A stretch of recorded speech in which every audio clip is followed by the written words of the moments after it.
Peralta, soy dramaturgo y director de Compañía 990, autor de las 3 obras que hoy día componen la trilogía Trabajos de Mierda. Soy actor egresado de la Universidad Católica y soy también licenciado en Estética. Hola Ignacio, muchas gracias por este espacio de conversación para el canal de YouTube de Somos Tramadé. Te doy la bienvenida a esta entrevista y quisiera partir preguntándote quiénes conforman la compañía 990 y cuándo surge este colectivo. Compañía 990 está conformada por Felipe Valenzuela, Valentina Nazar, Aníbal Gutiérrez, Violeta Lorenzo, Sofía Giraldes y yo. Fundamos la compañía el año 2021, en plena pandemia. Nosotros estábamos recién egresando o recién egresados, estábamos por ahí en todo este contexto de pandemia en donde el panorama laboral era extremadamente desalentador. O sea, siempre estudiar arte uno sabe que la cuestión laboral va a ser bien difícil.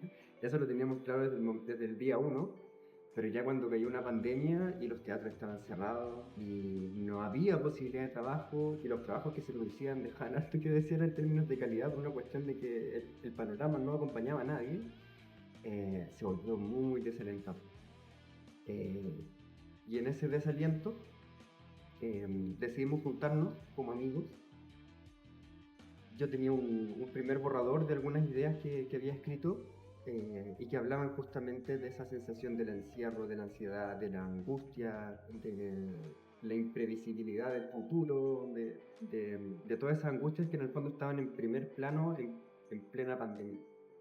Que al final esa pandemia silenciosa, ¿no? Digamos, además de esa pandemia de salud física, esa pandemia de salud mental también, que nos era súper ineludible. Y desde ahí le compartí el texto a este grupo y fue bien recibido. Y ahí dije como, quizás esto se puede transformar en una obra. Y así fue. Empezamos a trabajar sobre ese texto, empezamos a hacer lecturas, empezamos a investigar, a discutir sobre los temas que estaban o que no estaban y podrían estar. Y eso fue lo que dio origen a estos días, a esa obra y también a otras preguntas que son las que movilizan, que no alcanzaron a estar en esa obra y por eso se nos hizo necesario hacer una y después otra, hacemos 3. Son preguntas en torno como a la relación que existe entre trabajo y sensibilidad y conciencia. Ese es un poco como el eje que hoy día moviliza nuestro trabajo, como esa reflexión. ¿Y esas preguntas de alguna manera conformarían el hilo conductor de la trilogía? Sí. Claro, como te decía, claro, ese es el gran eje, la relación entre trabajo y conciencia y sensibilidad, que cada una de las obras que componen la trilogía la exploran desde una perspectiva determinada. Como estos días trata sobre la alienación del tiempo, mutuo desacuerdo de las partes trata sobre la alienación de la imaginación, y de las posibilidades de imaginar el futuro y de fantasear. Y en este caso, Perro Muerto trata sobre la enajenación de la moral y los principios éticos, en el fondo como esa decisión que hay entre persona y funcional, hasta qué punto tu trabajo te exige hacer cosas que no solamente tú no harías, sino que van derechamente en contra de tu moral, de tus principios como ser humano. ¿Y cuál es la premisa dramática de Perro Muerto, Lucio? Como a nivel narrativo, ¿dices? Sí. Perro Muerto trata sobre una funeraria familiar, está al borde de la quiebra y ha fallecido recientemente el fundador de ese negocio y se queda a cargo su hijo, que es un gerente muy malo. No malo de corazón, sino que es muy incompetente. Y se les presenta la oportunidad de organizar el funeral de un militar que se acaba de suicidar porque ha sido condenado por violación a los derechos humanos. Entonces, ese es un poco el nudo que le da fuerza a Perro Muerto. Es como las posiciones que se arman en torno a ese gran problema que es atender o no atender, hasta qué punto es moral hacerlo, hasta qué punto no, si se puede discriminar a un muerto, si se puede funar o no un funeral, independiente de quién sea. Todas esas posturas y esas discusiones son las que movilizan la acción de terror muerto. Y las que van apareciendo al lado. Claro, sí. ¿Y por qué escogiste la funeraria como espacio escénico para esta comedia negra? Bueno, yo diría que en el caso de nuestras 3 obras, el proceso creativo ha sido el chispazo inicial del proceso creativo comparte una cuestión en común, que es que mezclan una sensación, un lugar o una imagen y un problema. Un problema, digamos, no solamente un problema de acción, sino un problema, digamos, más teórico o de orden social. Y normalmente la situación o el lugar lo propone Sofía, porque tiene una imaginación mucho más visual que la mía. Entonces me dice, mira, tengo esta imagen o tengo este lugar. Y a partir de ese lugar se empiezan a gestarse otras ideas. Y fue su idea de una funeraria. Esa idea nació antes incluso de la narración, nació antes del problema. Dijo, como sabéis que es un buen lugar para una obra, una funeraria.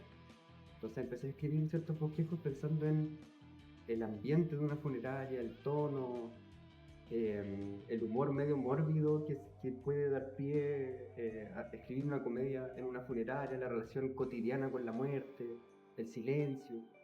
De ahí partió. Y después se quedó esa idea por una cuestión bien filosófica, pero bien biológica también, que es que todos morimos. Entonces, si algo nos va a pasar a todos, es que nos vamos a morir en algún momento. Entonces, si hay un plano en el que somos verdaderamente todos iguales, es la muerte. Entonces, creo que ese es un muy buen lugar para reflexionar sobre nuestra moral y sobre nuestra ética y hasta qué punto somos todos iguales o no somos todos iguales, hasta qué punto unos merecen más igualdad que otros. Entonces, como de ahí fue donde salió. ¿Y cuáles fueron las principales dificultades u obstáculos que enfrentaste durante el proceso de escritura de esta obra? Sí, te diría yo que cortar. Cortar fue muchísimo más difícil que escribir.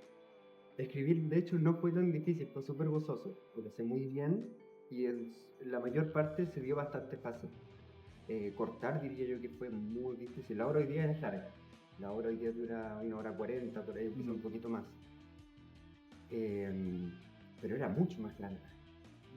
Porque en el fondo, como dramaturgo y como equipo, nos enfrentamos a un problema que le habíamos hecho un poco el quite, porque somos muy jóvenes, entonces es parte de eso también, que era esquivar un arco dramático, esquivar contar una historia de principio a fin.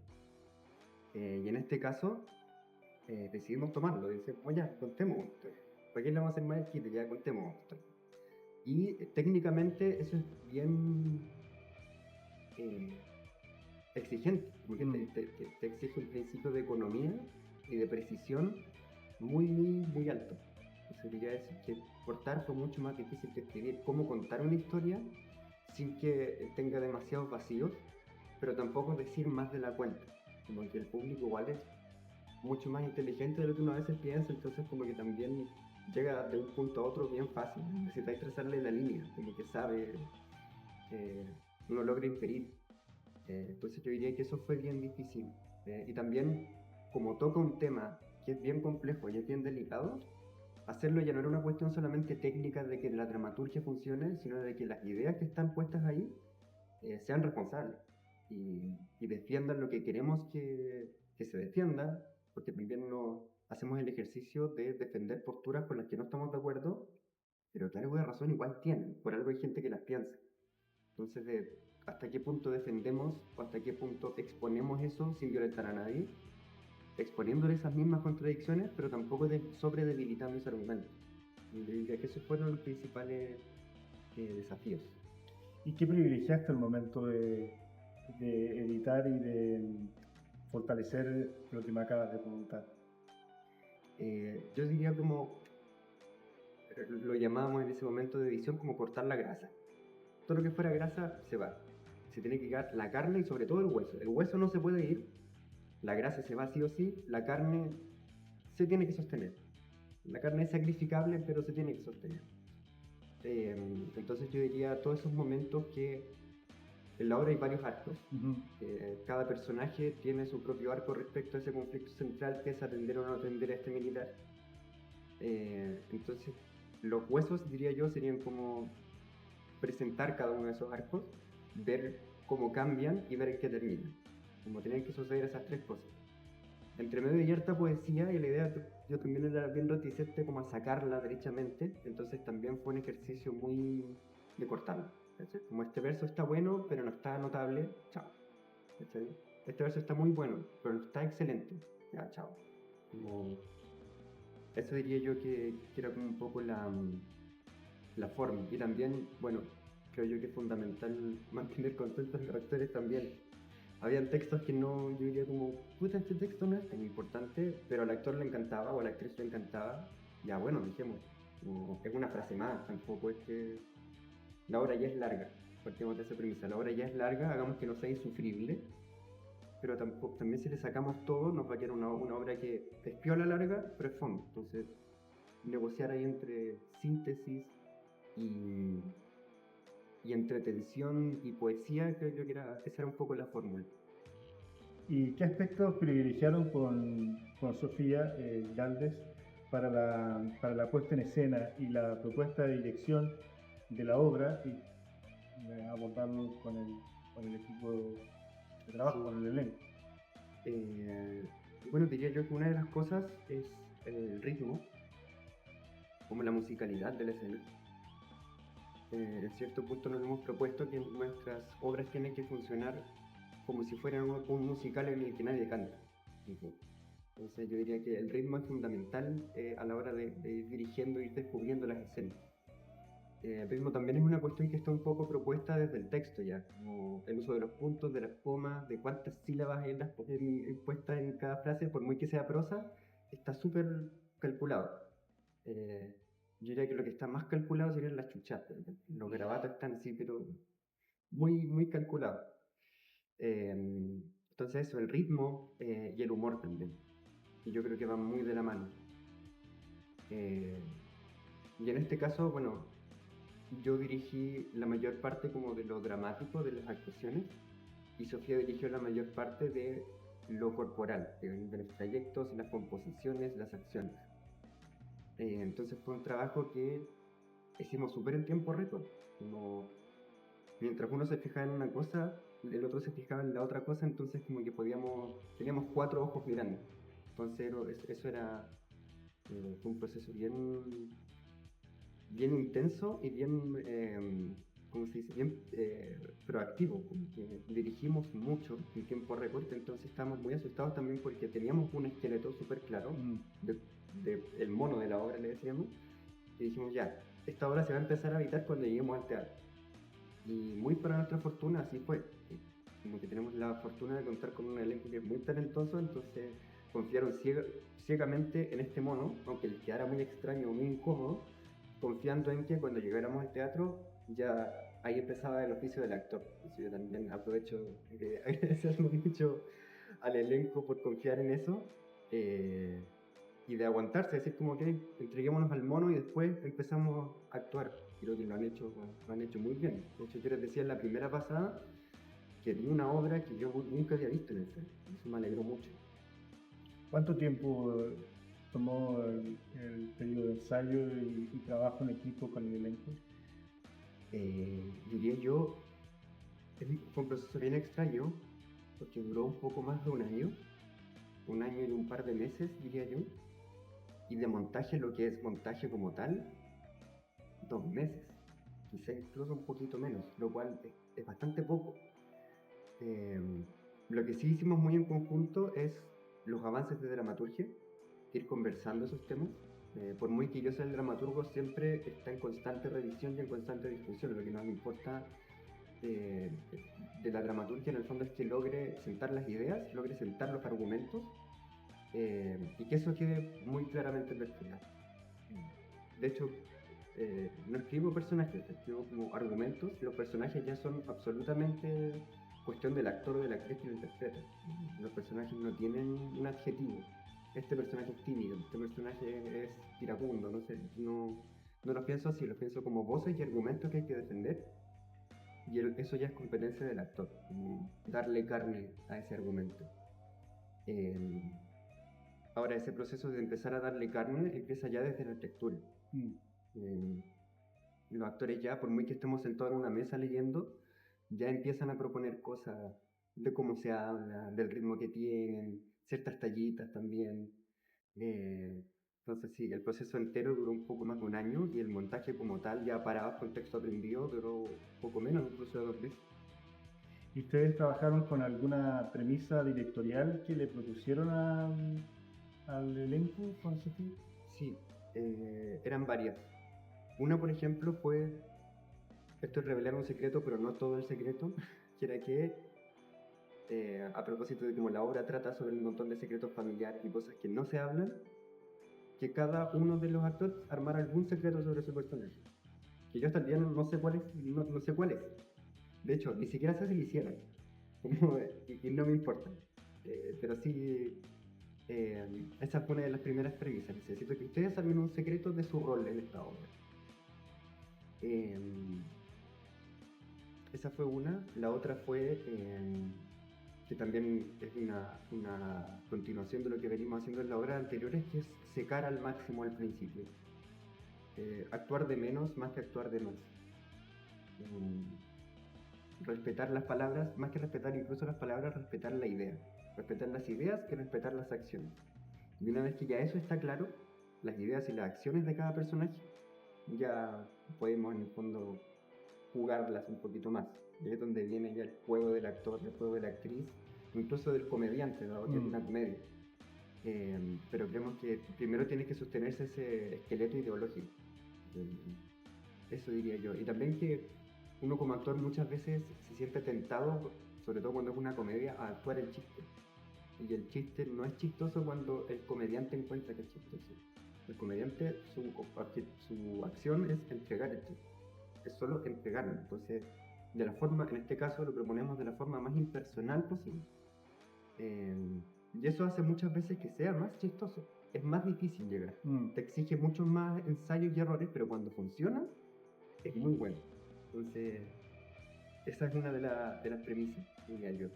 Como trabajar la teatralidad más que como exceso expresivo, pasional, como defecto, como que sea menos. ¿Sí? Y eso hace que sea extraño, que sea más interesante. Bueno, a veces los chiquillos me dicen que siento que estoy en nada, pero funciona. ¿Cachai? Como nadie está parado con los brazos al lado diciendo algo nunca en la vida. Entonces eso ya es teatral, es raro, es llamativo. Eso diría yo. ¿Y de qué manera el trauma post-dictadura dialoga con el absurdo en la obra?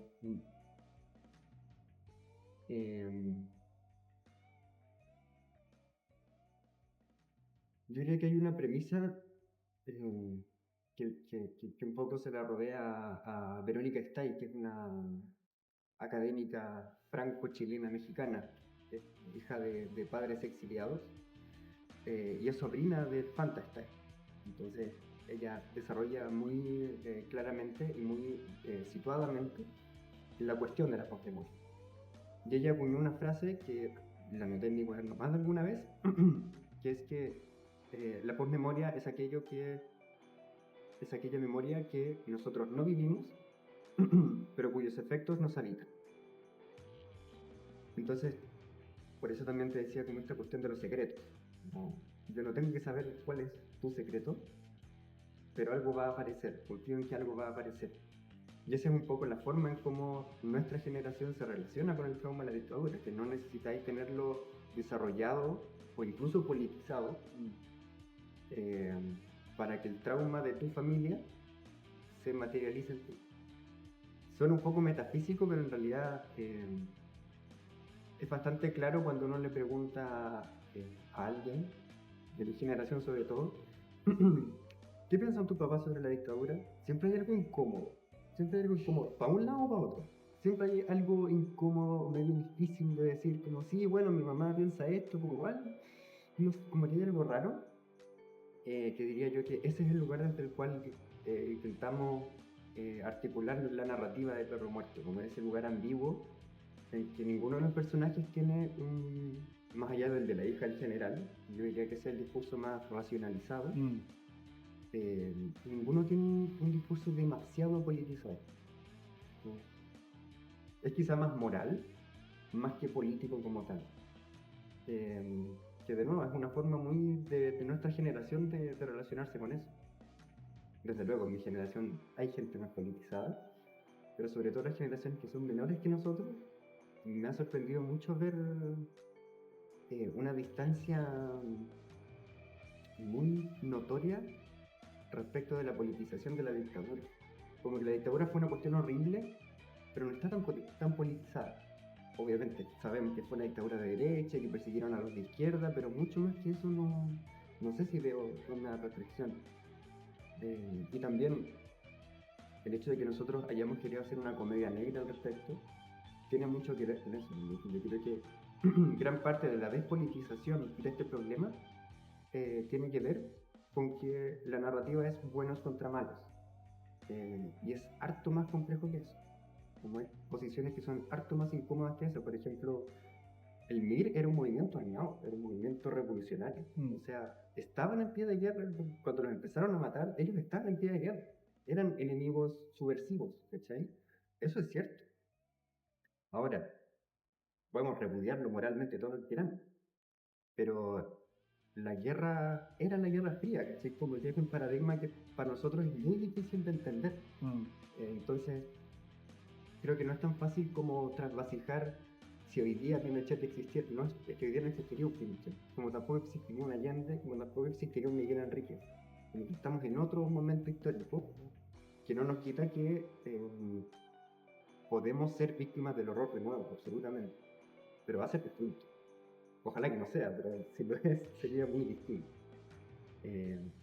Eso yo creo. ¿Y cómo has observado la recepción del público, considerando, por ejemplo, esto que me acabas de comentar en términos de las diferencias generacionales? Sí, algo muy llamativo que he encontrado, que llevamos poco tiempo, llevamos una semana aún, pero creo que igual es un patrón que empieza a sumarse, que es que es una obra que le llega mucho a la gente que es de nuestra generación, los nietos de la dictadura, y también le llega mucho a aquellos que son mayores, aquellos que nacieron antes de la dictadura. Y eso me ha llamado mucho la atención. Claro, esta obra estaba pensada para los nietos, pero también me inquietaba cómo le iba a llegar a las otras generaciones. Y ha sido muy bien recibida por la generación de quienes nacieron antes de dictadura, porque me llama muchísimo la atención. Y la recepción ha sido un poco más distante, un poco más fría, por aquella generación que fue nacida y criada en dictadura. No tengo todavía una hipótesis de por qué sucede eso, pero sí la he observado. Sí. Bueno, en general, ha sido una muy buena recepción, en general. Cuestión que nos tenía bien preocupados en algún momento porque decíamos, estamos haciendo humor negro por la dictadura, como que es algo que nos parecía interesante porque nunca se había hecho, pero también decíamos, quizás no se ha hecho por alguna razón también, como esto le puede caer mal a gente. Y sí, hay partes de la obra que están pensadas para que caigan mal, es la idea. Pero tampoco nos interesaba que cayeran mal en el sentido como de violentar al público. Eso es algo que teníamos pensado desde un primer momento. Como si algo no queremos hacer es violentar o agredir al público. No es esa la idea. Incomodar, sí, absolutamente. Pero no violentar. ¿A qué? Ya hay tantas razones para las cuales sugerir que ahondar en eso estamos atornillando para el otro lado. Pero sí, ha sido una muy buena recepción. El humor negro también ha llegado muy bien, cuestión que me hace recuperar como un poco la fe en el humor, en el buen humor de Chile. Eso, sí. Y en términos estéticos, ¿qué imágenes circularon en ustedes con Sofía para darle vida a esta funeraria que vemos en la obra?